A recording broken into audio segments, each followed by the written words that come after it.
my goal. I found that if you're already out there for some reason and you say, hey, can I do a guest spot? That's the easiest way to get into a club. All right. Because they're like, well, we'll give you 5 minutes or 10 minutes and no money. And sure, and then hopefully that goes well, and then you can be like, yeah, host, and then I'll feature. That's what I'm trying to do, is like climb the ladder, the old way. Yeah. Now these influencers are shaking everything up. Yeah. I think that's the easier route. Maybe. Maybe not easier, but just like the new route, more productive.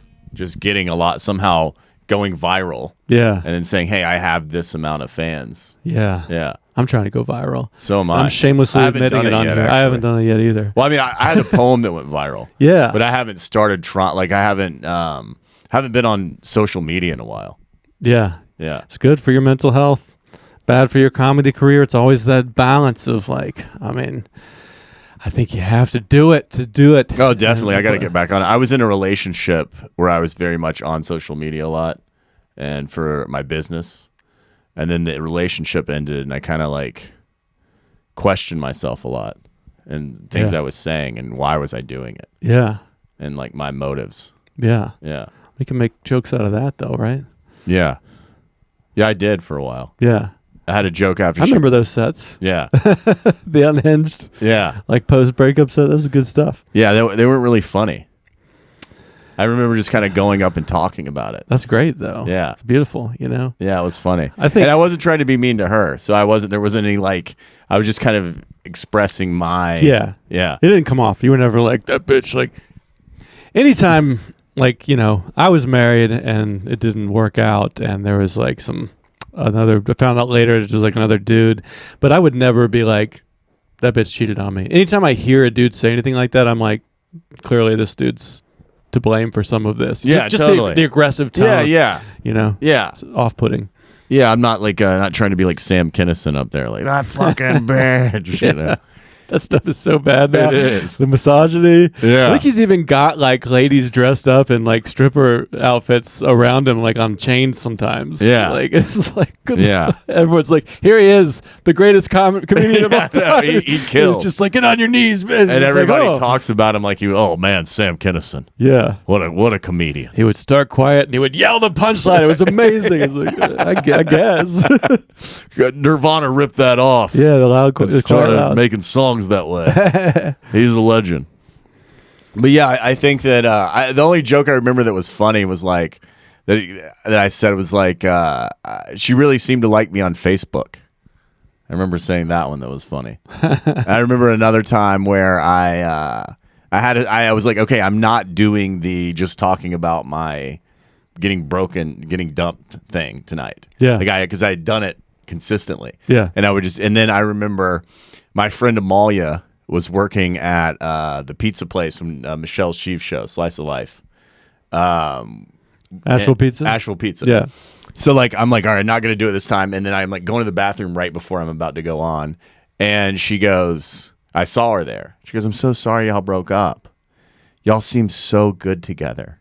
Because the thing that would happen is people were kind of coming out of the woodworks and being y'all, I knew you shouldn't have been together. Yeah, which is probably more helpful. Yeah, it was. I don't think you should say anything probably, but yeah, just listen to you. I don't know if it was more helpful. Hey, Miranda. What's up? Come on in.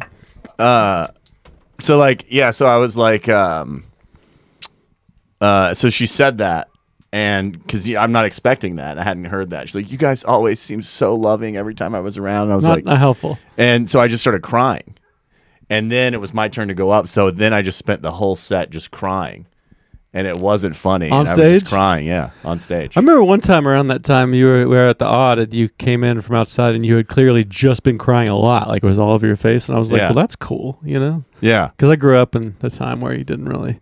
I like it when the dude's I just obviously cried a lot and I'm about to go on stage. I'm like, we've come a long way. Yeah.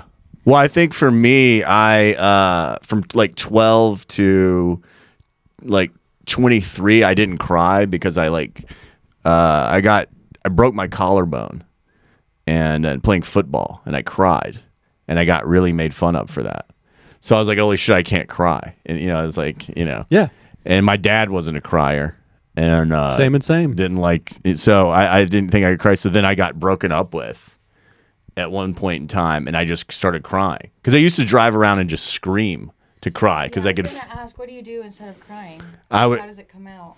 I think it came out as like insanity and like sociopathic tendencies. That's where the wall punching comes from. Yeah, Definitely. Yeah. That's really that's on point. So I think that I was kind of like sociopathic tendencies, and then I would drive around because I could feel it. So I would drive around. I would play like maybe like Neil Young, like "Helpless." You ever heard that song? Helpless, help. Oh, yeah. And then I would just scream. I would just try to scream. Like I was reading John Lennon used to do primal screaming, so I would just try to scream. And then I had gotten broken up with, and then I just cried, and cried and cried and cried. And you never stopped. You're still crying right now. Exactly. But then I cried for like a week straight, and people would come up to me like, "Are you okay?" And I'm like, "I'm amazing," because it felt so great. It That's was like true. It does feel really good to it was cry. like the greatest feeling ever. Oh, yeah. So now You've been anytime sitting I with can it. cry, It's like the best orgasm ever. Just it out kinda of your is. face. Yeah. So now anytime I can cry, I'm like, please. Yeah. Is there like a movie or a scene, or is it just that song that gets you to cry? For Well, me, that song doesn't really the get me to most cry. reliable thing, I will always cry. If I haven't cried in a while, I just watch the first 5 minutes of Up. Oh, okay. Yeah, for And I real. will- No, I've never seen that. Like, it just Yeah. destroys me. I like in theater in high school, I'd always go back to that scene in Shutter Island where he's like rubbing his kids' feet after he found them, like his wife drowned them in their like lake or whatever, and gotta that would see that. I always gotta see just that it would movie, just too. break me. That's hard. That's Yeah, hard. That's dark. I know. I would go deep fast. I'm like, I gotta cry right now. The weirdest thing I ever cried to was one time I watched like either Hangover 2 or 3, the one where he goes to Thailand. Have y'all ever watched Hangovers? Yeah. Yeah. And I swear to God, I didn't laugh 1 second in the movie, but I cried at the ending when they like got together, or like I don't know, there was some kind of family drama with Ed Helms getting married or something, Just barely remember that. and I cried at the end. I feel like all the movies were the same, so I stopped Yeah. like integrating them as information. they were Yeah. they were but so that was an interesting like, just a weird one. Like, so I didn't laugh, but I cried. Like I watched Hangover as like a drama. You're like, this is gut wrenching. Like this family This reunion. poor guy, he can't remember what happened last night. It's funny. I think the only Disney movie that doesn't make me cry is Princess and the Frog. It's like the only haven't one seen that that doesn't have a huge heartbreak arc. yeah. There's Yeah. a lot of like Like Nemo Tarzan. is a Tarzan gets me. Oh, Tarzan. Okay. that opens some Phil Collins. All the kids and parents die. Yeah. Yeah. Right, just in the first. Just like Up. It's just like you just cry immediately. Oh, that's funny. I guess Batman and Tarzan aren't that different. Yeah, they swing around. Yeah, they're They both in relate to animals. yeah, exactly. One just Save wears a people lot by more swinging. leather. Yeah. Yeah, they're both ripped. They're so ripped. Yeah, I cry a lot. I'm a Pisces. I'm a girl. So I realized that I needed to cry the other day. Like it had been building up and I just hadn't been there yet. Like I needed to stub my toe or something stupid. And I went to microwave this like microwavable dinner. I was like, this is all I have to eat. I'm going to do it. And I knew I was supposed to leave it in the microwave for a minute for it to cool down, and I did not do that, and I pulled it out and dropped it, and it splattered like and burnt me and splattered all my over God. everywhere, and I just like screamed and cried and was like, okay, that's why that had to happen, Yeah. so that I could release all these feelings, because I was just like, yeah, I was just pushing through for too long. That's great. Yeah, I think crying is just like, if I could just cry instead of like get mad, I think my life would just be amazing. Like, I play basketball and I get mad at myself. Yeah. I would love to like play and then just cry afterwards because I played bad. Yeah, no, I think you're supposed to cry. No, I love to cry. It's Yeah. just not when you don't have like. I wouldn't love to do it on stage, Oh, I would. like in a comedic setting. That would be amazing. I would love to if I could just cry on command. Like one of my favorite Daniel Johnston fans. Oh yeah. He would go up and cry. Yeah. And during his set sometimes when he was like off his meds, Yeah. and they were just incredible performances. I like that emotive. Hillary's cried on Energy. here. I think she's the only one that's cried on the pod. Yeah, I think it's like makes it feel like, yeah, this is legit. Oh, we're getting deep. We got a person with a Netflix icon crying. Like this is This is a real podcast. I mean, if it makes you feel good, I could cry. I could conjure up a cry. Okay, yeah, maybe that would make me cry. Yeah. Okay, good. Changing crying. It's like when Safe someone. space. Yeah. I am chewing this neuro gum, so I think the neuro gum's going to keep me from crying. Okay. So I might need to take this out of my mouth. I was also sitting with myself, like Trash can? totally in my private space. No. And I was getting so worked up. I was getting so angry just thinking about how much I like hate the country accent. Yeah. And I was like, I had reached a level of perturbed, like my blood was boiling. Absolutely no stimulation. No one's around me annoying me with their accent. I'm just sitting at home brewing. How, like, where do I have to move to never hear a country accent again? Like, it was really getting to me. And I was like, oh, this is an indicator that I'm about to have a really emotional week, if you know what I mean. Yeah. Yeah. Oh, I know. Okay. Because I think the first indicator is when I get mad at traffic. Yeah. Because normally I'm like, oh, you're not feeling brave today. That's okay, buddy. And other times I'm like, I obviously have somewhere to be and I'm the most important person on the road. And I'm like, oh, this is my week. This week is for me.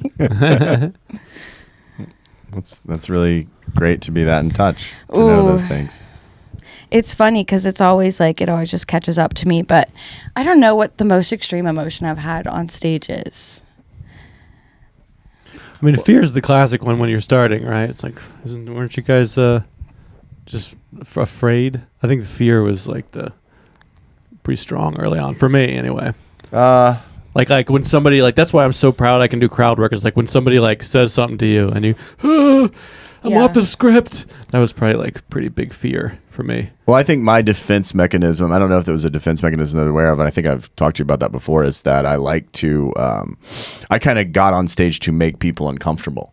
So getting laughs was something I wasn't going for. So I was never afraid on stage at the beginning. I was like, maybe trying to make other people afraid. Yeah. Yeah. Mm-hmm. I think that's true. I can see that. I think that's Well, true. this is before that you ever met me. Still a little bit of that in there, I think. But you okay. figured out how to be funny. But I think there's still some of that in there. Yeah, there's still that in there. Yeah, I remember when I first started, like I didn't have a notebook. I just had a piece of paper and I was like rattling it so hard. I think the first couple of times I only did like maybe a minute and I was like, can I go now after? Like, is everyone satisfied?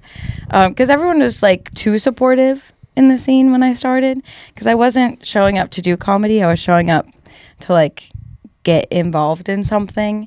And then everyone was like, you're here way more often than the actual comedians. You have to try it. And I was like, no, I'm not going to do that. Happened?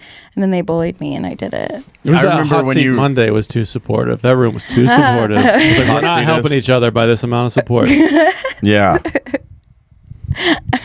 No, I mean, because you have to be a little bit like just direct, not brutal, right, with your feedback. I think the rooms that have the workshops before, you can kind of like push that energy up to the workshop. And then, I don't know, I didn't feel like the hot seat was supportive. I felt like Just at that one spot, the Monday at the Alley Cat. I was like, what are we doing here? Like, Oh, is that Felt who was running that one? Is that you? Yeah, that was me. And for some of it. I mean, Yeah. I just stopped by a few times and I was just like, these laughs are just like supportive laughs, and that's not really going to serve us over the long term. That's just my weird yeah. thing. Yeah, that makes sense. Yeah. Yeah. I can hear, like, especially when it's coming from comedians, I can decipher, like, oh, that's a supportive, laugh. like, what is it? I think Cody does supportive laughter. Yeah. I remember him doing supportive laughter. Yeah. a lot. Maybe it's genuine laughter. I don't know. I don't want to call him out. He wouldn't do it, like, too much. He would pick one joke that he knew you were, like, trying something different or new, and then give, like, a pop That's of how laughter. sweet Cody is. Such a sweet guy. Yeah. You want that validation from him, though. You're like, I'll just take whatever, you know? Yeah. Even if it's... I was never too seeking Cody's validation, but yeah. he did tell me. Oh, sorry. No, go ahead. I sent him my bit that I wrote for the Wednesday show, and he said I love it, and then I bombed. So, But when he said I love it, you felt good. You wanted some validation. I mean, I think it would have been anybody if I would have sent it to Miranda, and Miranda would have been like, I love it. I think it would have been good. Yeah. Yeah. I'm just sitting here saying that I see Cody as a lesser comedian than me. So that's why I'm not really seeking his validation. Yeah, that makes sense. No, but when you start and you come in, it's like intimidating, right? You want somebody that's, I don't know, like they have a big presence about them, and then when they open up and give you like that first laughter, especially if the room isn't being... When you gave me your bit that you wrote, and I was like, "That's great," and you felt really good. I mean, even if you have a good bit, you have to like deliver it poorly quite a few times until you find like the exact right riff or rhythm. Yes. Even now, I'm like, even if I tell a joke that used to be like one of my tried or true, and I'll say it, and I'm like, oh, wow, I really lost the magic on that one. Yeah, I've been feeling that on a few lately. It's like, man, I just can't. There's some of them just like, dang, this was like, I really passed the arc. It's getting worse each time. Trying different, Yeah. which is just making it weirder. It's like, I really thought this was going to be like for years, this shit would work. Totally. There was a few months where it was like every room. Yeah, my problem is I like the creative aspect of comedy more than the performance. I like coming up with the jokes more than I like perfecting them. And that's a problem. Yeah, well, I think it's a good one. I think in the age of like, I'm embracing like throw everything up that week, and it's like that nothing is precious. Like it's just an endless scroll stream. There's so much content. Like I think that's kind of the way now. It's like, don't be like, these are my 10 minutes. I can't leak it onto the internet because I might need it later. It's like just new shit every week, Yeah. When you have a longer show, you go, all right, what now I got to think which ones I'm going to do. But I think it's a good way. I like that perspective. I then appreciate you're tapping into that muscle that's like, I can just generate new material all the time. It's not so precious. Yeah. You don't have to hold on so tight. You get to like release the tension around. And we talked about like burning your material on socials. And I think when I got on TikTok, I was worried like, oh, I can't burn the material. I was also trying to post recordings of mics, but I think finding my own relationship with it is, I have a funny thought, I can actually test it on TikTok or something, and then take it to the mic and be like, then I thought about it more. That's where TikTok's really great. That's where I'm at. Yeah, it's like I was looking at like Ryan Gordon and people and going, I mean that kind of counts as a version of it. Like I'll do it into my phone, and then I'll actually go through and like cut out the ums and likes, and I can kind of structure it, and that helps me kind of write it. And then you take it to the stage, like you take it from the car to the stage. But I think sometimes if it's hitting on stage, take it back in the car and do it. Like it doesn't matter. Like no one is going to watch all my things and then come to see Ryan Cox and go, I heard this before. Like that. When that day comes, that's a good problem. That is a good problem. When I have that audience, it's like, but that day has not come. So I'm just trying to throw the shit out there. It doesn't matter. You know? Yeah, it doesn't. Yeah. You're not burning it. You're not burning it.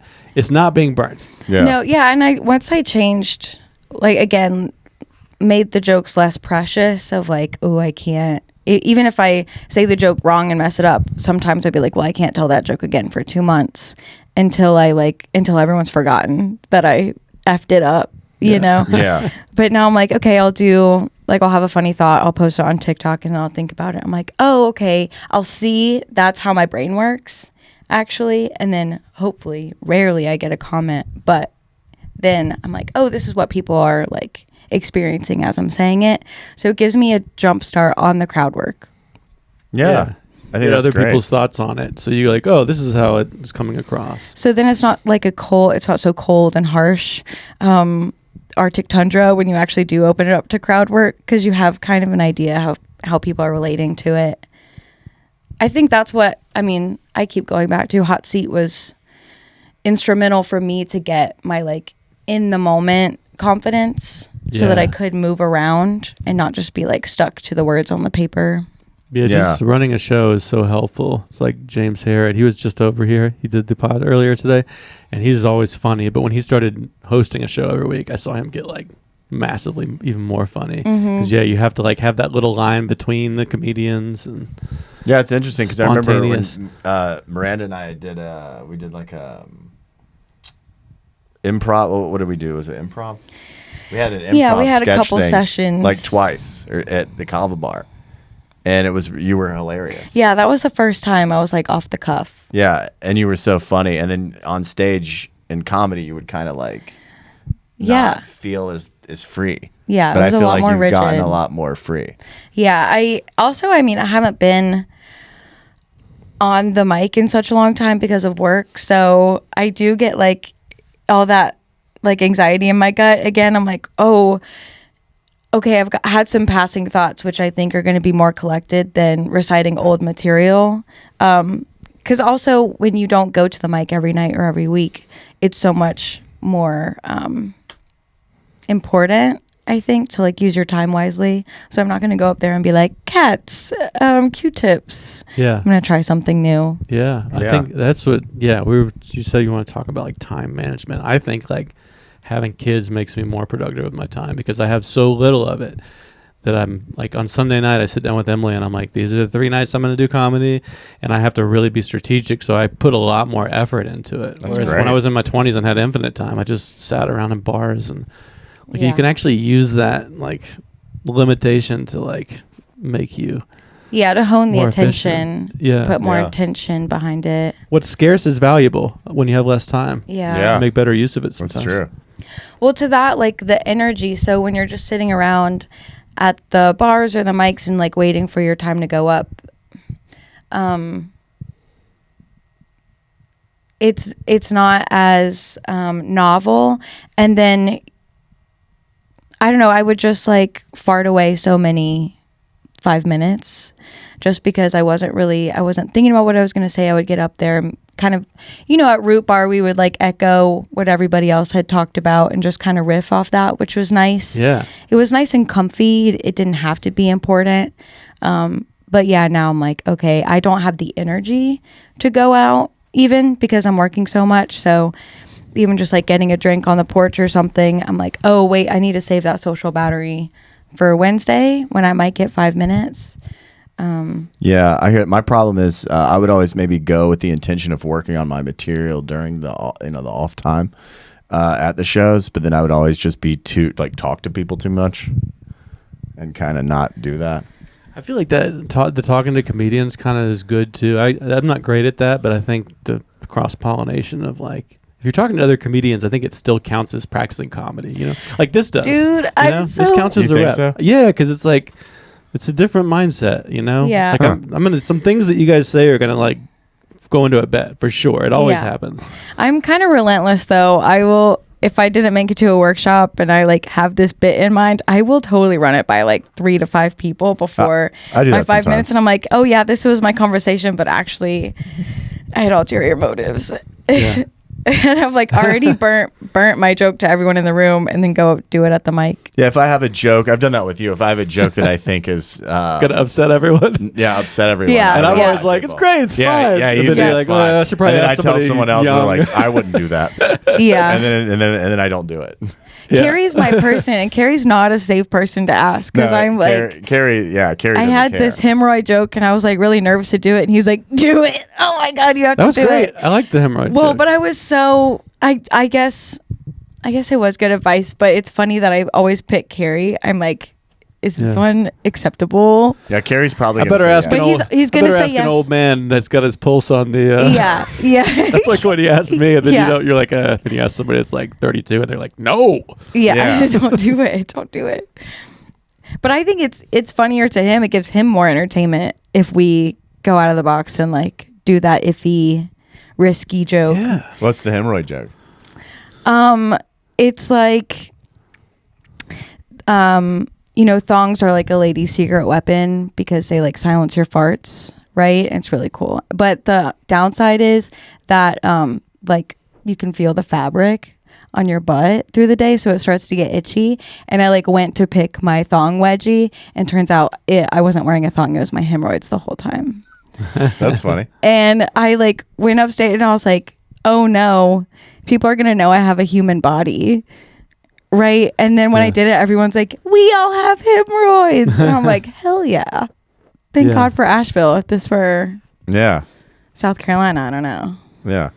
Yeah, like being like gross about your body can be kind of a new vulnerability. Yeah. Yeah, but Sarah did a hemorrhoid joke Wednesday and I was like, oh, give me the microphone. I can riff on this. Let's go. That's awesome.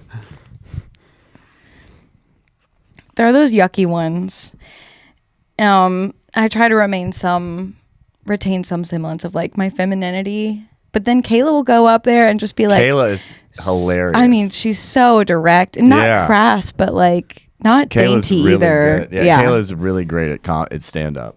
Yeah. Yeah. I feel like, I mean, I know gender's dead, but I feel like gross jokes about your private parts really belongs to the she, hers now. It's like, you know, it's our time. It's like we've done it so many ways. I agree with that. For so long. It's been so unsafe for so many years. It's like, that's just kind of a thing, like a space that's like, it's fun, you know? It's almost like seeing like a lady like shred a guitar solo. It's just, I don't need to see another dude do that, you know? Yeah, no. It's just like, it's cool. It's cool when a lady does it. I don't know. Okay, good to know.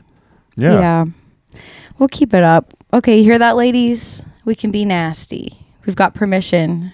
Yeah. Because I feel like if I talk about my, like, I only get like maybe like I can do a little of it, but then it's just like, ugh, you know, I can kind of feel it's like, here we go again. Yeah. Gross dad. Yeah, it's like the visual image version of like an unwanted dick pic. Unsolicited mental image. You know, it's like, God, now I have to think about what it looks like. Unsolicited pussy pics, not even a thing. I've never heard anyone say it ever. Like, you know what I mean? It's just not symmetrical across the genders. Yeah, that's true. It's just funny because it's never been said. Yeah. Anybody even said pussy pic before? Is that even a thing? I think you got. Pussy pic. I'm not going to say it right now, like you said earlier. Yeah, there you go. You should. Some ladies. That's a good bit. Run with that. Yeah, it's not going to be me. I'm not saying it. No, you're not going to say it. Unsolicited pussy pic. Maybe I will. I think that's good. That's funny because then I was thinking. I'm cleanish. You said run with it. I was like running with scissors. I'm like, wait, I can't. It's dangerous to like hang with the lesbians because you're not supposed to run with scissors. You see how fast my brain is like, there's meat there, you know, let's find it. Yeah. Do you write them down and organize them still? I remember we talked about that at Root Bar with Ivan. Yeah. A good flow chart, a good Venn diagram of like the different topics. But that's when I was being way too categorical about my stand up. Like I remember I was trying to say like, oh, I have 4 jokes about cats, put those all together, and then the jokes about my family, and then the jokes about kids. And then they were such different intensities. So I was going from like really playful, docile to super intense, back to playful. And it's like, no, you kind of have to build up the intensity, not the topic. Totally. I know exactly what you mean. Because I've been organizing mine basically the whole time, like aging, kids, sobriety, you know, Asheville. But now I'm like, it's more interesting to scramble all that up. You know, like there's one last line about a kid that goes into Asheville and then I go back. Like, but it's harder to remember, though, that when it's like scrambled up. You know what I mean? Yeah, I remember getting to open a couple shows for Rory Scovel a long time ago. Such a legend. And he's incredible. And he would do like, the same set, but he would do it in a completely different order.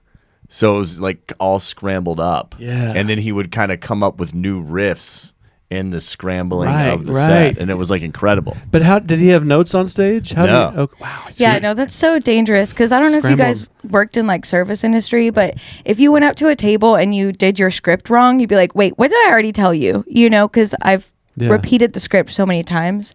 So if I do that on stage, I'm like, oh yeah, I'm going to talk about, you know, these are the 4 jokes that I want to say, and I'll meander, and then I'll forget especially if there's multiple mics, which is rare, but I'll be like, what did I say at the first mic? And did I think I already said it at the second one?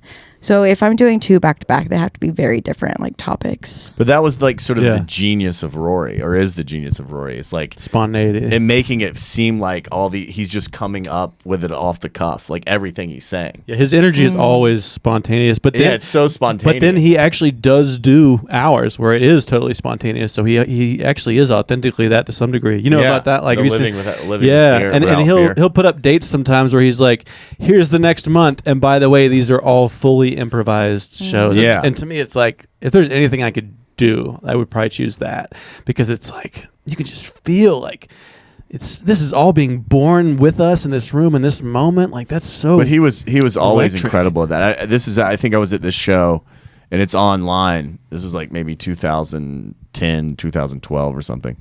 And a bus drives by have you seen that? I've seen that video. Yeah. And he does like 10 minutes on that.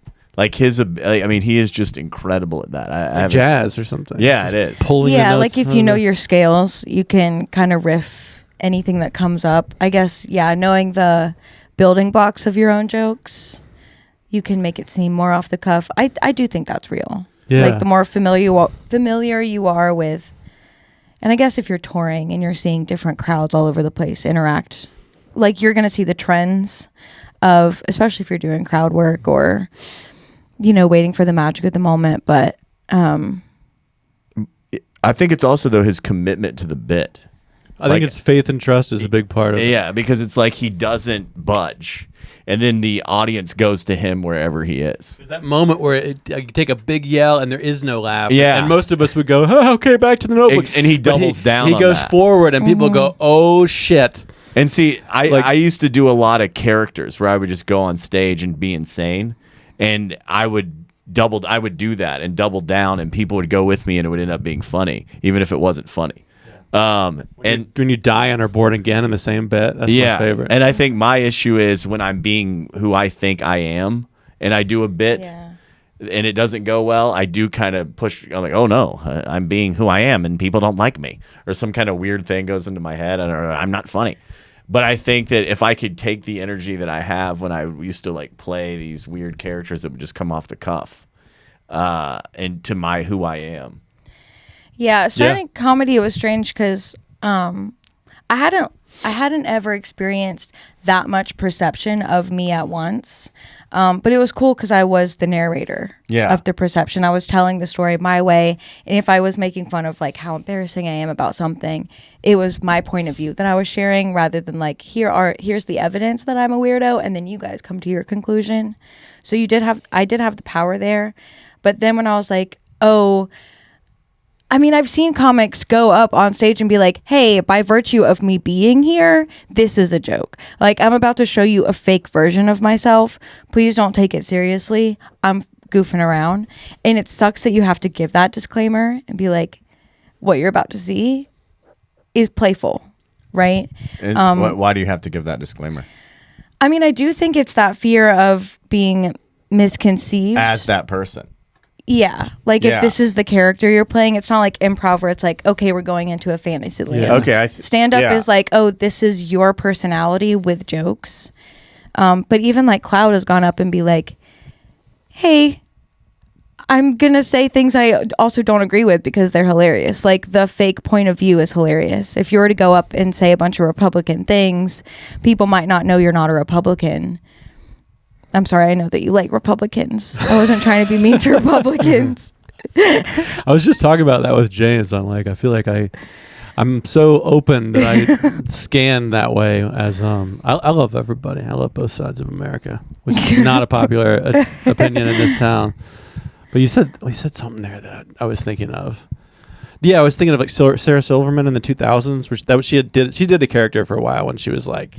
She'd be like, oh, my boyfriend's half black. Oh, I'm sorry. I should be more optimistic. He's half white. You know, she played this dumb, like, racist character for a while. Yeah. And then now she's, like, more authentically her. She was like, I'm done. But, yeah, she wouldn't, like, preface it. She would just be kind of an ironic, bad person. Like, yeah. I mean, I think even, gosh, and people might have a lot of opinions on this, but you know the song that Eminem and Rihanna put out about like burn the house down or whatever. I think a lot of people understood that was commentary on domestic violence. That wasn't their like actual opinions on how to treat your partners or whatever. And I think people were a little bit clued into it. And then that made it a little bit more special for the subgroup that really understood. And then they can kind of, to anybody that didn't, be like, oh, well, you know, you just, if you know, you know, and you clearly don't know. It's so fascinating what you can get away with by what they just silently agree about you. It's like different, you know, like James Bergs will get up and say retarded like 5 times. And everyone's just like, that's fine, you know. And then he's like, well, what about sleeping sex? And then they're like, okay, there is a line. But, you know, I see people all the time that say things. And I'm like, I couldn't get away with that. There is some silent understanding. And then they might in one room, and then you go to another city, and it's like they're like, whoa, because I go out other places with these glasses and they're like, this is the most liberal gay dude we've ever seen in our lives. And I'm like, at the odd, I'm like, people are like, is he a Republican? So it's like, it changes too, depending on the flavor of the culture you're in. Yeah. Yeah. I mean, what you're, I don't know. Yeah, we all have the like character already of who we are, the masks that we wear in society. But if you're leaning towards anything, I know they really don't like it when I say the R word in Asheville, but in Tennessee, they are like roaring applause. Yeah. And I'm like, you guys like it too much, Yeah. Where's the place where they like it as much as I do? Just the right amount. Right. I want people to be like, that's not okay, but you did a good job. Yeah. I want the reservation. I want to push up to the line and then make you give me a concession because it was creative, not because it was like hateful or derogatory. Yeah, but that's kind of the fun of comedy almost, is like kind of, that's the adventure of comedy. The tight wire act of that. Yeah, like I know, I have like 30 minutes of Southern jokes that usually work, maybe for the South, and like if I go to places around here, it is so funny that your Southern jokes work in the South because like they are kind of like, critical of the South. Yes, right? Well, and I'm saying like if I go to like what's the place around here? What was the place that Tri-Cities? Not even. What's the place where like not Cullowhee. Sorry, I don't know names of places around here. Out by Western? There was a pizza shop that would. Yeah. Oh yeah, Matt Anthony's and Matt Anthony's. Where was that? I can't even think it. Wayne's. Oh, Phil. Wayne's. So I would kill at Matt Marshall. Anthony's. Marshall. Like those places, I did really well in Marshall. The people love these making fun of the South. But I went into one time. I did a show in Cullowhee, or I did a couple shows there in Cullowhee or Western Carolina. I don't even know the name of this place. I don't think it's where. Where's Western Carolina at? Is there a town that it's at? Yeah, that's Cullowhee. Cullowhee. So I did a show in Cullowhee, and they hated me. Mm-hmm. And they thought that I was like making fun of them, and they were like just you got on the wrong side of it. Yeah, they like they were not for making fun of the South. Yeah. And then I ended up like fighting with them and telling them that I was more Southern than them. And I was like, I was born in Greer. That's more Southern than you. Yeah, I mean, and that was fun. Even, I mean, any kind of public speaking, you have to like show your credentials and show how you have authority on this topic so that people aren't like angry or critical, especially if you're challenging information that they hold dear. If you're like teaching somebody something or being, critical or have a spoof or a parody of something, they really need to know first that you don't like hate them, which I think is why James Burks can get away with saying like some things that other people couldn't, because he doesn't seem like a person that's doing like, he doesn't seem condescending. Right. He's not. Yeah. I'm better than you. And Cody gets away with a lot of that too. Cody too. He's like, you fucking idiots, and they're like, and they like it. Yeah, and maybe he's implied or mentioned that he's he's living with his parents in his 30s or something. Like the order of the showing your credentials. I'm a piece of shit, and now you are too. But I said I was first. And his natural disposition is really close to. You believe that. Yeah. Yeah. He's not like looking like he's better than you. So this is so funny because I said I had an hour, but turns out I have less than an hour because I have to meet an exterminator. You have to leave now? I know. What? Literally, I have to work all day today. But I know. But thank you for letting me be here for a moment. Yeah. Talk about time management. Okay. Well, we can do another one sometime. Yes, let's do that. Okay. I love you guys. Love you too. It's great to see you. Thanks for watching. Bye. Yeah. Cool hat. Yeah. Have a great day. Damn. Yeah, don't watch your step. It's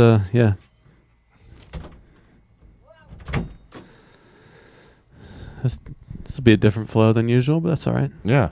I don't know. Do we keep going on that topic or just kind of just give it a? Yeah, we can keep going on the topic, or we don't. We don't have to. No, I just remember what she was saying I remember after. So like I went there, I bombed, and then I like just horrible, and they all like hated me.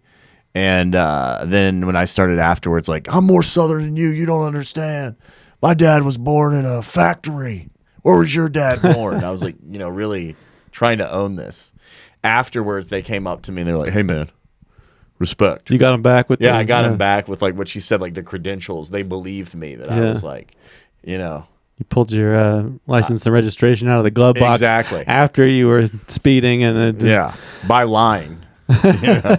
I mean, I was born in Greer, South Carolina, but my dad wasn't, born in it. But Yeah. and then they were like, "All right, man, he's one of us." Yeah, he just took a couple wrong turns. I mean, I'm grew up in Tennessee, so I'm like I relate to that. But now I've realized that Oak Ridge, Tennessee, is a very liberal place compared to the rest of it. So Yeah. I'm kind of from the South, but I don't scan that way to a lot of people, Yeah. So, but I'm certainly not from the North, so I mean, I relate to it. So that is kind of weird. I feel like we're maybe both like fish out of water in the South. Yeah. But I think you kind of are always, there's always an element of performance art for me with you too, where it does kind of feel like you started by funny wasn't your goal, which I kind of like sort of hate seeing new comedians that are doing that. But then once you figured out how to be funny, then it's good. Because you can go without a laugh, but you do have some things you could say if you need to get a laugh. You have some nice short jokes. Yeah. It can be painful when somebody's like new and they're like just upsetting everyone, but then they don't have anything in their back pocket to drop, Like I've got this friend who died. But I kind of enjoyed that. I liked upsetting people. Yeah. I liked not getting laughs. It was like fun. But then there would also be times where it would work. Like I was saying earlier, being some kind of character that like, didn't understand what was happening. And people were like, is this guy real or is this guy a joke? And then eventually maybe by the end of it, they would laugh. And that was always fun. Yeah. So it wasn't always trying to just, I guess, like ruin the audience. It was just kind of like, it was maybe more performance art.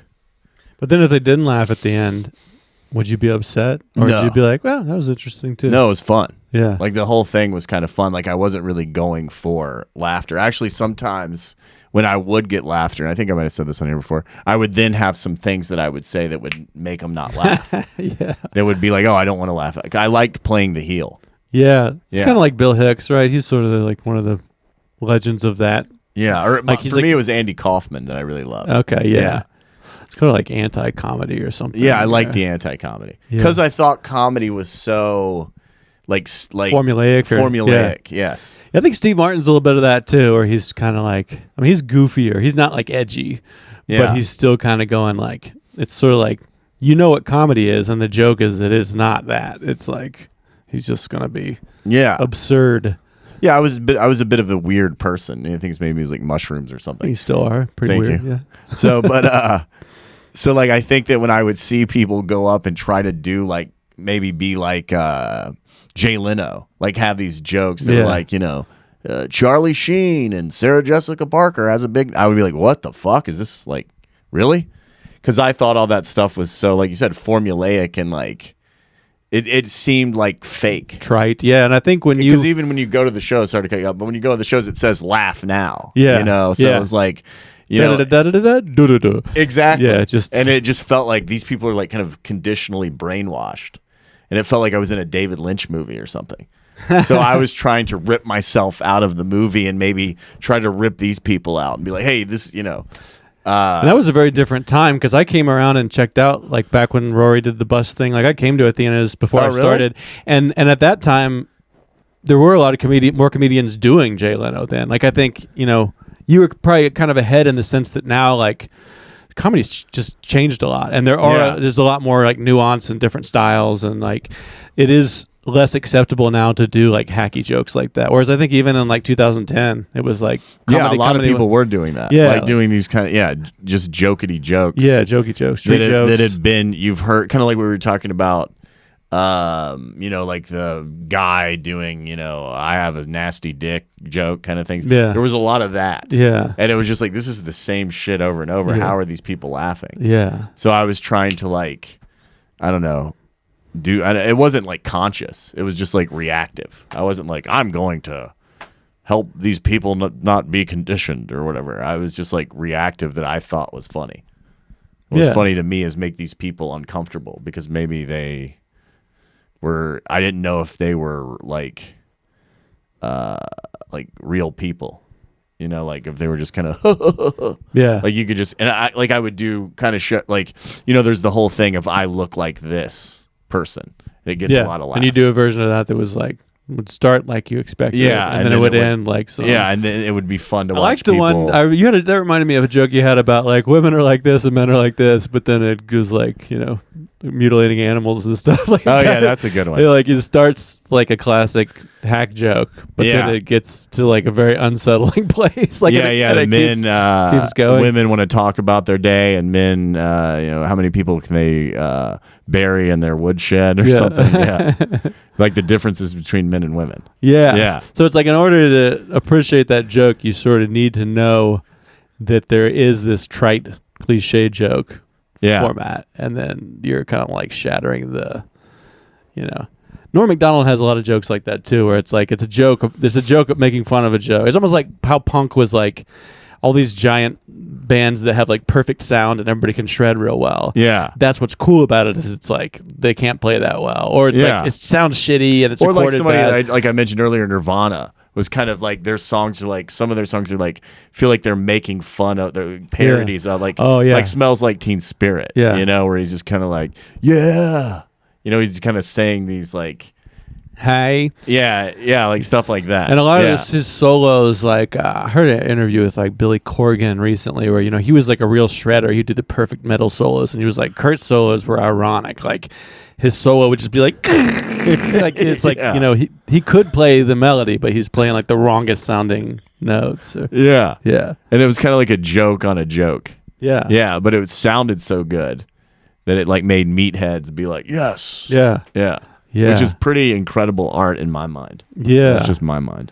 Did you do like the poetry stuff before comedy? Okay, so you're already comfortable there not being laugh every 12 seconds, I'm just up here. I liked poetry better, and I think I'm better at it, but I also like comedy. Like I like performing poetry better. And really, you don't get hooked on those laughs and be like, you probably in the poetry world they're like, you're like the funniest person of all time, because it's even just some laughs. I imagine I do get a lot of the laughs. bar is so low, like if I do a show with an acoustic guitar and I'm singing and I like do a little joke, it's like I'm like the funniest guy of all time because the bar is so low. Like I did a slam recently and did really well with like two pieces that have like a lot of humor involved, but and I actually did really well, but a lot of times they laugh and they like you, but what really does well in the slam poetry is like more emotive, sort of transforming trauma kind of thing, like very like rah. Right. And so sometimes I don't get as good scores because they're like, oh, that was funny, but it wasn't like the laugh almost takes away from it. Yes. Like you want like the hairs on the back of your neck or tears. 100%. Like a different. Yeah. It's like, oh, that was a funny guy. Hey man, that was funny. Yeah. And the crowd's laughing, but you know, you don't do as well. I was with you, but then when you made me laugh, I started feeling comfortable again. Yeah. I didn't come here for that. I wanted to stay in this weird tension. Yeah. I mean, I think I did the Kava Bar mic a little before COVID, and that was I'll never forget just the hearing the poem. Just like that's like I haven't really been in that world that much, but yeah, it's like getting to these really tense spaces and just staying there, like not releasing it. And that's why I loved like going long at the Kava Bar for comedy. Is it's like you can just do 45 minutes of things you never said before, and you'll find a few jokes. You'll get like 10 minutes of jokes, but like it's a room that really lets you. It's like, so don't, because that's what I love about leverage that. You don't have to. People come in and they look scared. I did my tight 10. It's like that's not what this place is for. This is like there's another gift here. And see what I want to find, which I haven't really found. I mean, I've had a couple recently. The shows. Last show it wasn't really that many people showed up, but I had a run where maybe 5 or 6 shows where people were there and they were good. But what I would love to find is an audience, and maybe I need to market that way, who loves that, who likes to sort of be like entertained, maybe versus laugh. Yeah, and it's a very meta thing funny. Too. You know that people are working out stuff too, because like working out a new idea for 5 minutes. It's not the same as working out a new idea for like 30 or 40 minutes. So people that appreciate that, like you're here for like this long ride. Yeah, and I think that people do well at that, Mike, and maybe they don't get as much laughs because people don't laugh as much there sometimes. But I think it's fun. I mean, I can just watch people do a set at like, where they have only 5 minutes and it's very tight, and do a set where I give them like 10. And they just seem way more relaxed. Yeah. And they seem better, and they can kind of go places that they couldn't go in 5 minutes. 5 is just, you just can't. You got. Like, I think the more you do it, 5 is like one thing or like two things. You know, it's like It is. And then it's like, yeah, like shuffling the order up and stretching your legs. Like, there's really nothing better than a long set where you don't have the pressure of trying to be good the whole time. Like, that's kind of my favorite. Me too. I think I do really well in those sets. Like, Yeah. I feel like if I have like 20, 30 minutes. Yeah, and you could just be weird. Yeah, and I can be it's not weird. like somebody's like, do your best shit because they paid. And it's Yeah, like, and well, I can riff on the joke.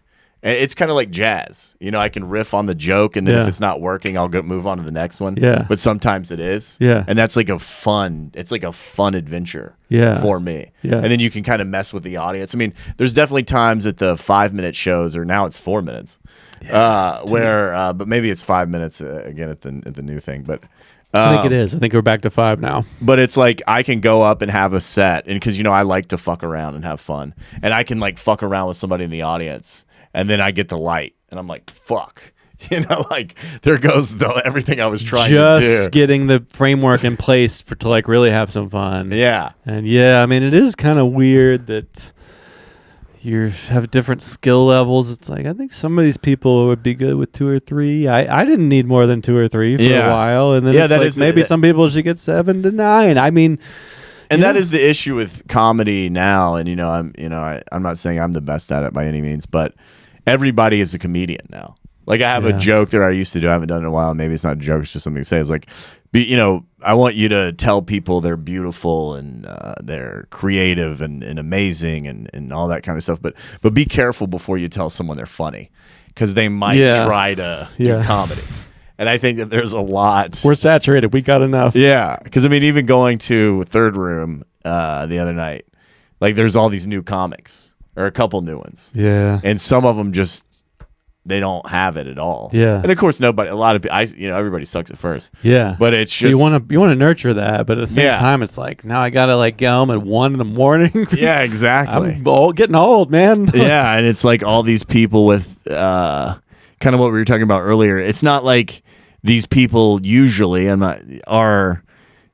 like somebody like Isaac, I think, is very new, and he's been doing it for a while now, but very creative and fun, and bringing sort of a new energy to it. Was pretty good right away. Yeah, it's pretty good right away, and it's a very creative. That's like, oh, great, so something like I love that. But like when somebody's kind of doing a bad Kill Tony impression, exactly, new and saying the thing you've heard like 1,000 times. Yeah, it's like, hey man, there was one person, I think I already said this on here. There was one person where like their jokes were, in my opinion, really bad, and I was telling them, because I actually was meditating the other day, and I was like, I gotta quit doing that. That's fucking stupid.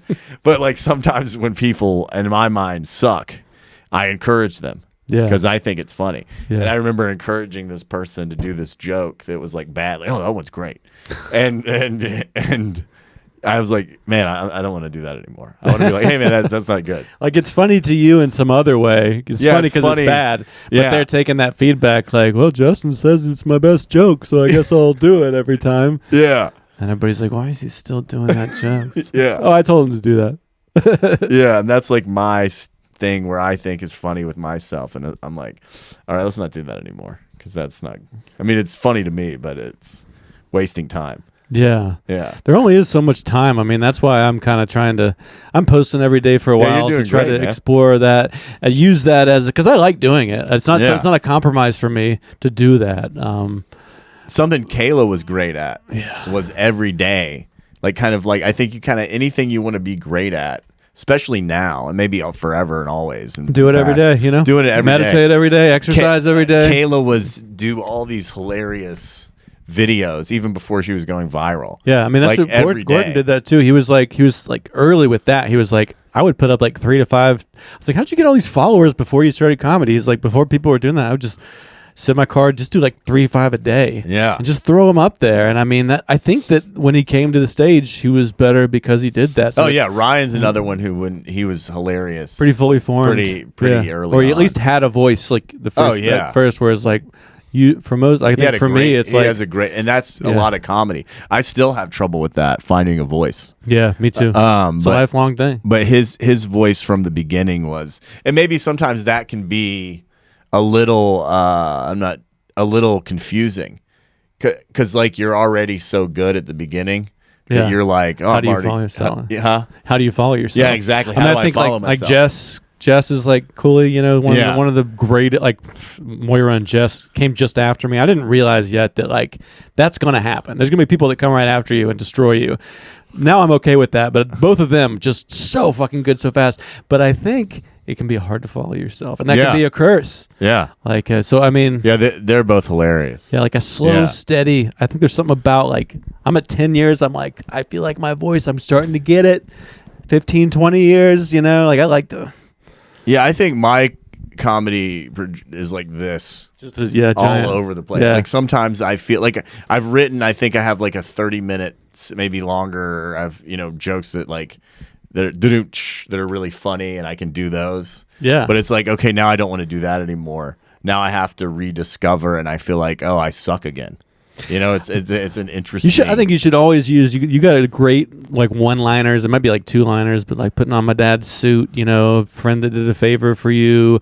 Like I think at the end of like a big messy new 7 minutes, just do one. I do. Never sometimes. don't just be like, hey, you guys wanted that? Like I do have them. Like because most people never have those. Yeah. A short joke that always works. I mean. Yeah. Don't throw them away. Yeah, I'm not going to throw them away. Just pepper them in when you need to like fan the flame. You know what I mean? What I want to do is get better and not have to fall on them. Yeah, And that's like just burn it all. And that's where I force have yourself to just do more comedy. Like I've been like working on poetry more lately, Yeah. and I noticed now. Actually, I want my friend and I might collaborate on a comedy movie. Where it's like a lot of my stand-up. Yeah. Just so I can get... I feel like if I play a character Yeah. that is Justin, I'll commit more Yeah. to comedy and commit more to like a kind of uproarish bit. Like I said, I need to be myself. But it could be an exaggerated you. Exaggerated, yeah.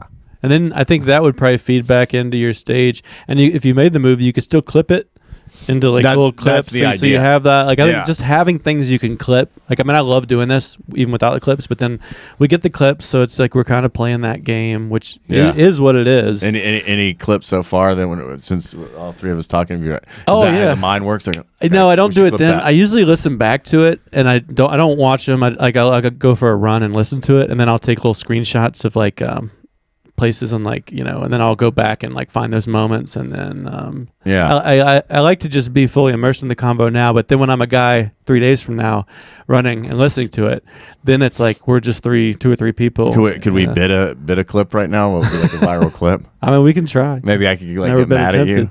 at you for something. Why would you say that? I just felt like you needed to know. Okay. But no, I mean, I like the idea of doing just finding a thing to get more minutes or hours with. Like, because I mean, like my dream, and I'm starting to say this now, is like I could go to your city and I could do 2 shows on Friday, 2 on Sunday, and then 2 on Saturday, and then maybe 1 on Sunday. Like, it doesn't even have to be every week, but like, can you imagine getting like 4 or 5 hours of stage time in a week? Yeah. I mean, how many short sets do you need to get that? It's like months or years. But so it's really just finding a way to get the hours. Yeah. To like stretch your legs. Like you're saying, these little 5-minute sets, you don't get to stretch out enough. And that's the fun thing of doing. And I think it's different. Maybe me and you are kind of different in that way. Is like I like the longer set. Maybe that everybody is. I don't know. I love the longer set. Because, like you said, it does feel like you have more time. I want an hour every night. You're not thinking. I'm not thinking. Should I? Do I need to stop here? I don't like. I was running my bet by a friend on Wednesday before, and she's like, "Oh, let me time it." And I'm like, because I don't want to. I don't know. I don't want to feel like. Yeah. Oh, I'm at this place. I need to say this now. Now there's numbers in your brain. Yeah, exactly. Instead of just raw flowing creativity. Exactly. Yeah, totally. Yeah, totally. And that's the feeling of the 4-minute mic. Is it's like the lights on, so you just before you get up, you're like, well, the light's coming on after 3, so there's numbers in my brain, and the numbers don't. That's not like you want the animal energy. Oh yeah, exactly. There's so many I run my mouth off too much on stage. Yeah. When I get up there, and like I said earlier, it's like I'll see the light and be like. Not even halfway done with the bit. Yeah. And then I'm like, oh, God. And then I like just, I think that's good though, you know? yeah. Because you've given them a sense of you before you started doing but it's hard to squeeze that into the mics. Like, I mean, if I could do an hour every day and not have a job, I mean, I don't want to be on the road away from my family all the time, but if I could do like 365 hours a year, I mean, who knows what my voice would be? It's like just trying to find a way to get the hours is so hard. Yeah. So hard to get anybody to give you any amount of time. Trying to crack that code. Yeah. Not even like fame or money, but I just want the hours. Yeah, and I think my perfect thing is in like I see people doing stadiums. That seems different. Not saying I'm at that level or any means, but that seems difficult. I really like a crowd at Asheville Music Hall. Yeah, it's like, I don't know, 50 people. Yeah, like right here in front of you. You can kind of as big as it should ever be. And I don't even really like being on stage for some reason. Yeah, the floor is nice. I like being right here with them. Yeah, and like even at Third Room now, the stage, you're so much bigger. I don't. Are they on the stage? Because I was there a few weeks ago and it was on the floor. They've changed the stage now. Yeah, a lot of air up there too. Yeah, honestly, and it feels more. I don't know, entertainer than like. Hey, I'm here with you. We're like having fun together. Yeah, and I really like the bit, like, because I can walk up and be like, "Hey, what's up, man? Good to see you. Oh, yeah, you're looking good." Yeah, and to kind of have fun being with the room. Yeah, it's like you're one of them. Versus being separate. Yeah, yeah. That's like the comment. Even in music, it's like wearing a suit. It's like, oh, who's this dude? He's got a suit on. We better listen to him. But then it's also like, oh, he's just one of us. Just walked up there and he's representing us. It's like, which side of that are you on? You know? Are you like an entertainer or are you like the every person? Yeah. Yeah, it is interesting. Yeah, because I just think that it feels.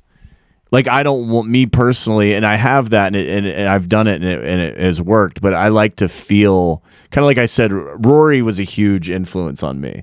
Like, I thought Rory was like the grit. Like, I remember even after doing a couple shows with him, being like scared to death of him. Oh, yeah. And I honestly don't. Maybe we've had this conversation. I don't have that with most people. Yeah, you're saying you're like so starstruck around him. Yeah, it was weird. Even before he was famous. He was at the top of my I finally saw him live a few months ago when he came for the thing, and like he's at the top of my bucket list, and it was everything I wanted because he was just trying out new things. Like, I love to see my favorite comedian not doing the polished hour, but doing like trying to find it. Yes. And it was like he would start a thing and it would be, he's so free, and it'd be like, this time he's not gonna get, but he would always get there. Like, he would just double down, triple down. For me, he's like just the best comedian of all, like all time. That's a great best. I mean, and he's Southern, so he's got that. I mean, when I started out, it was him and Bargatze, and I mean, they wasn't like that big then. He was like all chubby and like weird. I did. I got to open for him once during that time. Yeah. You had a joke about that. Your mom. Yeah. That thing. Why can't you be more like Nate Bargatze's mom? Yeah. That's good. I can remember a lot of your jokes. That's a good sign because there was one time where I went around the room and I was like trying to do everybody's jokes at a place because nobody was there, and then when you land on a person and you're like, I've heard this person do stand up 50 times, but I cannot think. That's bad. I can't think of a single joke. You know what I mean? Yeah. That's not good. You know what I mean? Does that make sense? Oh, totally. It's kind of like when you go see a band and then you leave and you don't remember a single song. It's like, you got little hard songs. Or I remember going to see who I love, Dylan, and not knowing what songs he was playing. But that is, and like going back and looking it up on the set list, like this show I went to, like, oh, he played that. Oh, cool. Yeah, because he changes them so much. I mean, how do you feel about that? Because he's kind of doing what you say, where he doesn't care about the laugh. He doesn't care if like you heard "Blowing in the Wind" the way you wanted. He's like, this is the way I feel about it tonight. "Blowing in the Wind" is going to be in a minor key. It's going to be a waltz. It's going to be different words. Yeah, I'm not really the person, and maybe there's a couple bands I've done that too, but I'm not the person that wants to like, you should do this every time. A lot of people do. Like I saw on Twitter recently where people were making fun of Counting Crows. I was just about to say. Because they changed Mr. Jones around. I was like, that's great. Yeah, that's one for me where I'm like, can we just do one of the songs so I can sing along? Like, yeah, it's like not even remotely the same. Yeah, I guess the times that I know that I listened to and burned in my brain, that was just the one time. Like, they probably did 3 takes of that song that day, and he's saying I'm entirely different. And then you get the one iconic version in your brain 1,000 times. I listen to so much Counting Crows. Counting Crows are awesome. Yeah, I mean, I'm just fall's coming on. Oh, I'm yeah. like, it's about to be sad Adam Duritz August time. and everything else. Incredible. One of the record. greatest. Yeah. Oh, yeah. The I mean, Counting Crows are amazing. Yeah.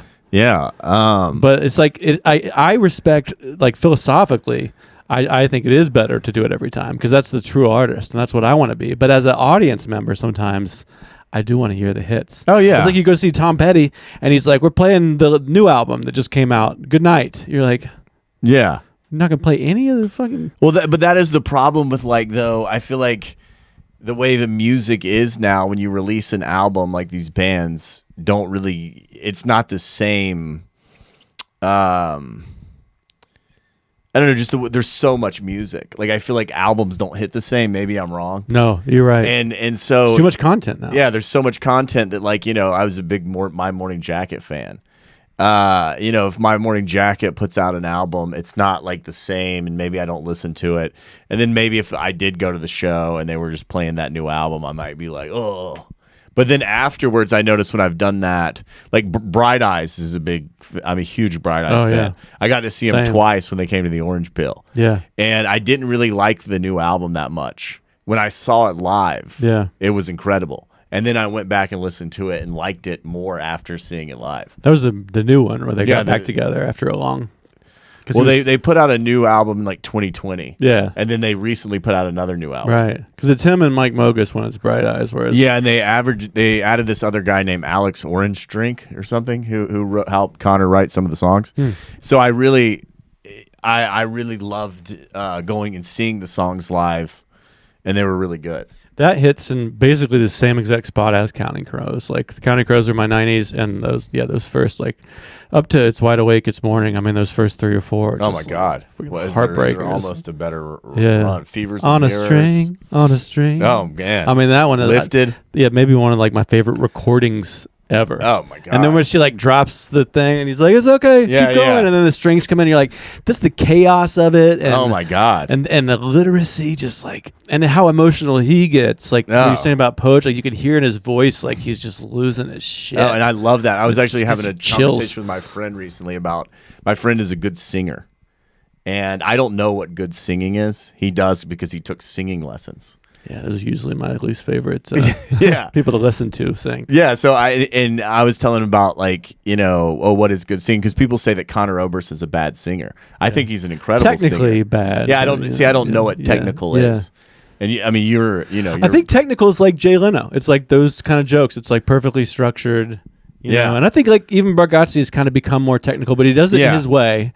But then Rory is kind of more like, there's no way it's going to be the same tomorrow night. Well, I think Nate is, and I'm not trying to say anything negative about him, because he's greatest. He listens to this podcast, so he does watch what you're Yeah, saying. I know. Say, Nate, thank you for that one time. He keeps trying to get me to come on Nate Lamb. I'm like, why don't you come to mine? Yeah, he should be on here. But he kind of found a rhythm, and anything he says in this rhythm is funny. Yeah, his jokes. He has a cadence that's hypnotic. Yes, it's like honey. Yeah, so he's done that. So he doesn't really have to, once you've done that, Nate's not going to, like, start being Sam Kinison out of nowhere. Like, I hate my wife, And that's one of the things that I tell myself about being at the level I'm at after doing art for 30-some years, that, like, I can just change, because there's no audience that'll be disappointed. Like, Nate is kind of trapped. Like, if he did come out like Sam Kinison, he would lose it all, Like, yeah, I mean, he would still have tons of money, but I mean, well, that's true. If he saved it, but if he came out, maybe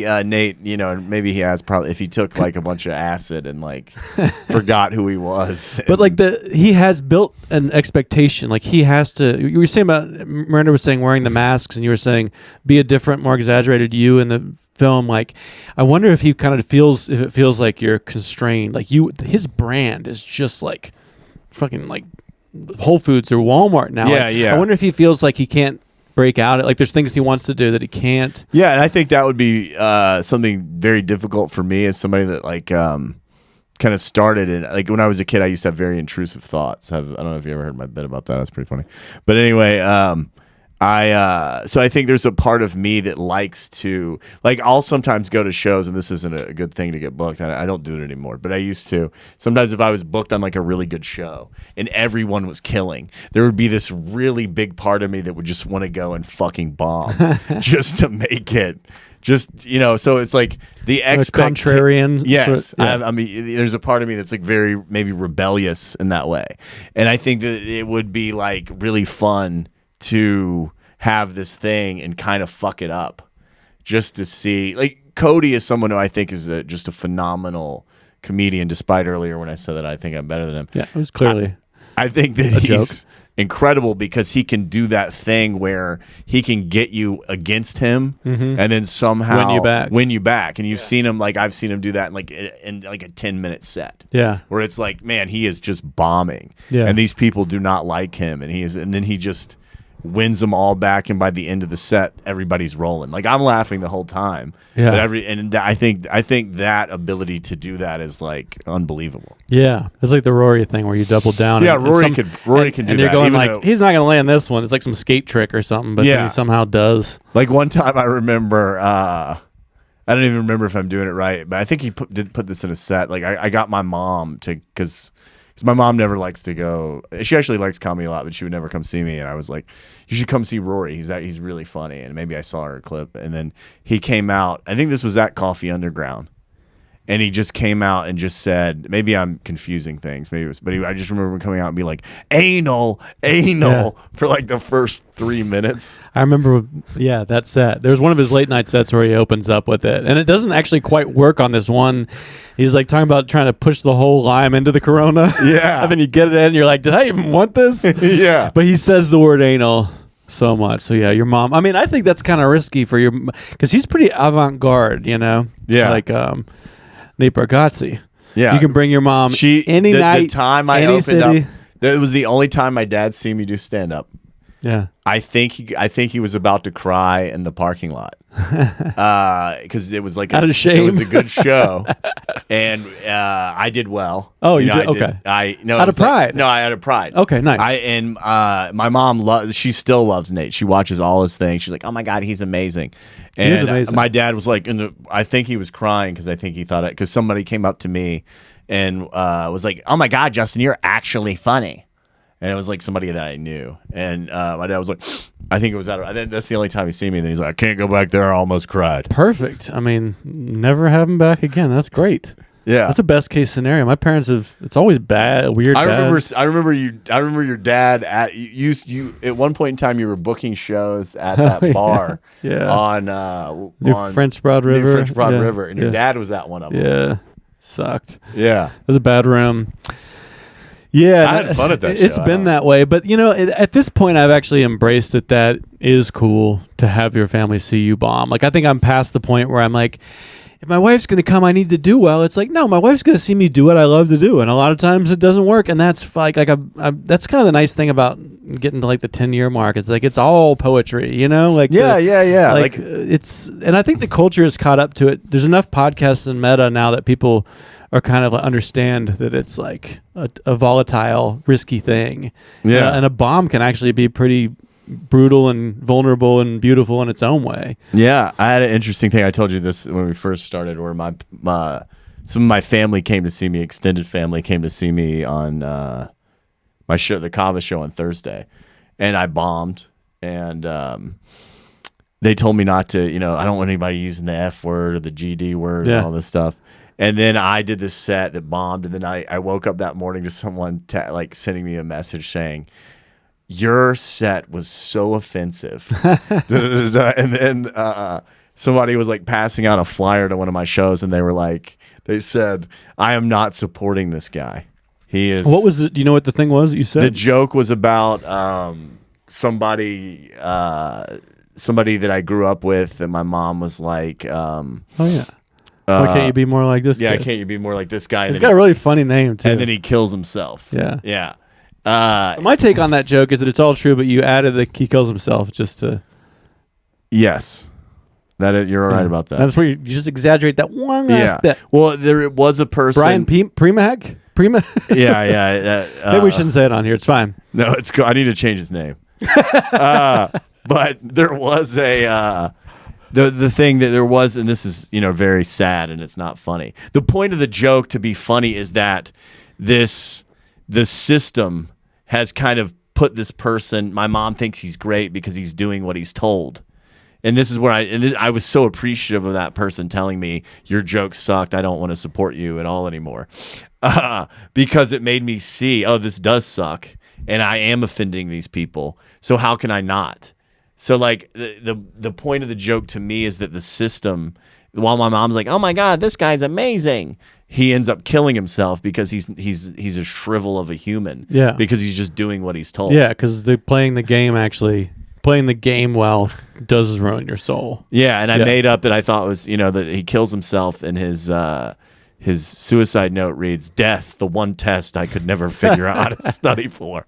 And then the joke is like, why didn't he tell me this? I would have loved this guy. Yeah. And I think that saves me saying that he's like, oh man, if he would have, but so I need to make that better. Very surprised because Kava Bar seems like, of all places where you could kind of toe the line. I guess anything with like, well, it isn't suicide. Maybe somebody lost somebody recently, but it's still like you got to joke about something. But I think it's like you're not being like, I like raping or something. I mean, and the person actually said that because I actually talked to them about it. It's like, hey, I just want to talk about the joke, and I heard that you're saying this, and I understand. I appreciate you telling me this. And they said that I don't think rape is funny. He's like, I don't either. But I think, and this is maybe I'm wrong, but I think suicide is more because the person's, maybe it's not funny at all, but I think it's very funny. I think that, but I don't know, maybe I'm wrong. It feels absurd, and I think that you're kind of pre-credentialing it with like you living under you suffering through the shadow of it too. It works for me, but I had this bit that like I tried at the Kava Bar, and I've tried it a few more times about how there's so much slavery in Genesis, and like literally he's like, Abraham, you've done well. God's like, here's some livestock and some slaves. And to me, it's like, obviously I'm not saying slavery is good, but I've come to realize, having tried that in a few rooms, that I feel like that word, me saying that word. What's the joke in there? The joke is just like, because that is insane. Yeah, that God is. it's not funny. And maybe I do need like to actually find that's crazy that God is saying, "Hey, you're doing a good job." That's the joke. Like that's the joke. But then it's like also that my dad was like, "What are you watching this Pulp Fiction crap for? You should be reading the Bible." But it's worse. It's worse than Django Unchained. Like to me, that is a joke, and that's funny. That is funny. But I've found, and then that people are in the Bible are going, well, God gave him all these slaves, so I guess it's fine. Like that's funny to me. But I think that's funny is like, maybe going in like, hey, I did really good on my report card. Can I get those slaves, Dad? As a kid, you said there'd be more slaves in this for my payment. It's not enough. But I've come to realize, like I did it a third time, and I asked Derek afterwards. I was like, just level with me. Like, is the word slaves a slur? Like, I'm not going to say the N word. And he was like, well, would you say rape on stage? And I was like, no, I don't say that word. And he's like, well, and I was like, but I think rape's in this room. Like, I feel like it's, maybe happened to people, or I look like somebody, like, I'm talking about 5,000 years ago. But then I started thinking about that on the drive home, and I'm like, well, maybe slavery still is in the room. Maybe I am still I'm definitely still benefiting from it. Absolutely. Yeah. And so it's still in the room. But I think calling it out in the situation, obviously I might know what I'm talking about, but I think calling it out of how absurd that God is saying this. Yeah. And, maybe it's like, I don't know, mean because that, in the sense that we benefited as white men from God saying slavery's good. Yeah. But back then, it's not even the same slaves as like the ones in America. It's like Egypt and stuff. Yeah. It's like Egypt and But maybe that mentality led to this slavery, which I still benefit from today. So, it's not lost on me. And but maybe saying that. Yeah. Because I think I have a joke where, have you seen my Manuel joke? Mm-mm. Where I have a joke where it's me and this. I used to work On the Border as a busboy, and there's this guy Manuel, and I say that Manuel conveniently doesn't know how to speak English. Like he understands some things and understands doesn't. Anyway, me and Manuel end up having sex at the end of the thing. And there's it's a punchline joke, but I notice when I go, this could be some upper middle class white bullshit talking. because I might not know what I'm talking about. But this is how I felt. Pepper in a little awareness. Like, yes. Hey, just like step outside, a little footnote that's like, I'm aware that this is. Yeah. And I'm also in that joke, because I had this woman come up to me afterwards and tell me that joke was cliche. And I remember there was this comedian that I felt was really cliche. I don't remember who it was. And if I did, I wouldn't say it was. And I remember she was like, he was great. Kind of like the mom joke. You need to be more like him. Your joke was offensive. She was like this Mexican woman. And I've talked to other people and they've said that in that joke, Manuel is the hero. In my of the joke, because he like fucks me, and then pretends he doesn't know how to I'm throwing myself under the bus. If you can read between the lines, like And then she was great. I really liked her. She was like, and everybody can tell you've never had sex with a guy.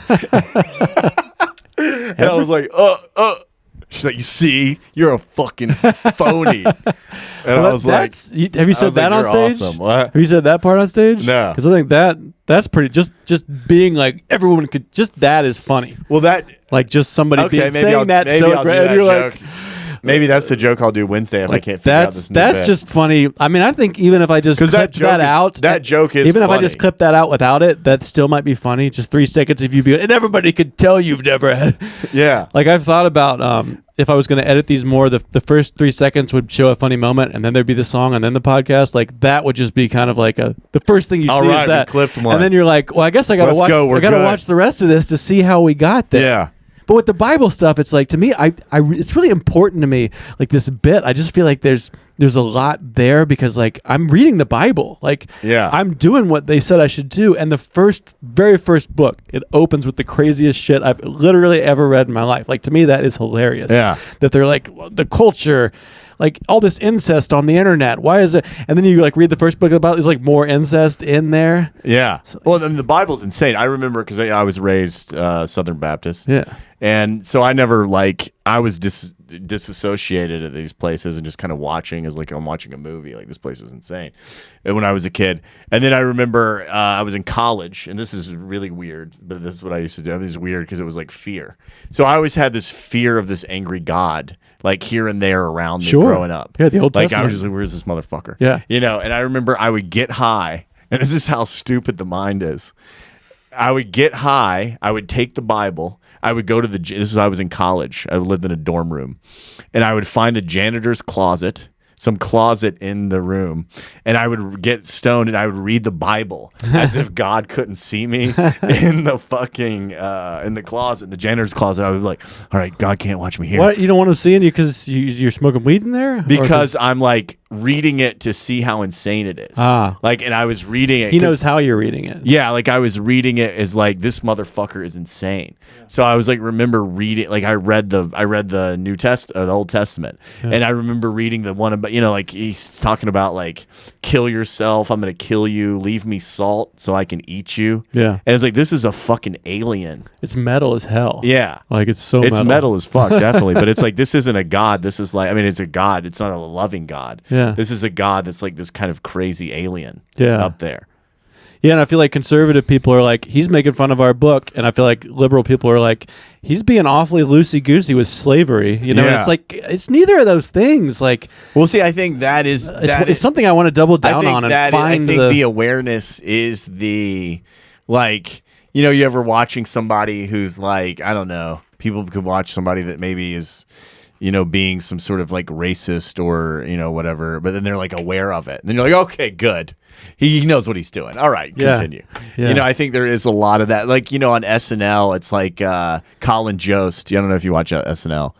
So, Colin Jost is?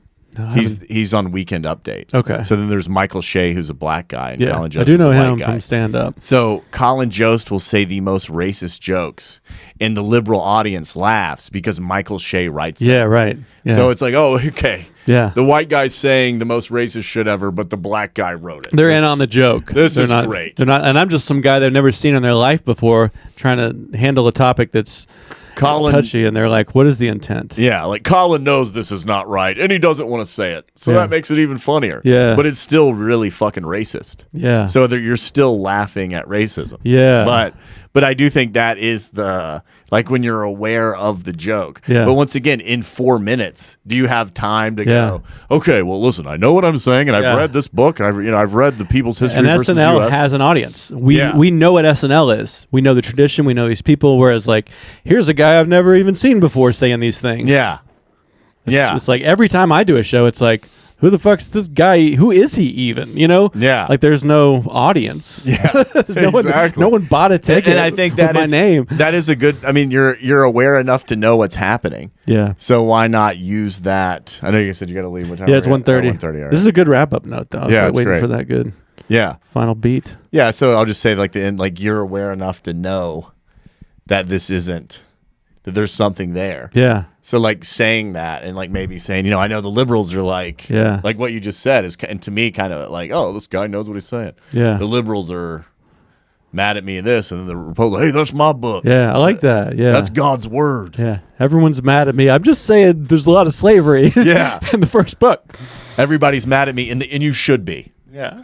And God is endorsing it. He's like, just to show you how well you've done, I'm going to give you the best, not gold or more wives, slaves. It's like his. And then you could go, and God's giving me this joke right now. He's punishing me. All right. I'm bringing it back. Yeah. Cool. All right. Well, great thanks for stuff, coming man. on. Yeah, it's Thanks always for good. having me.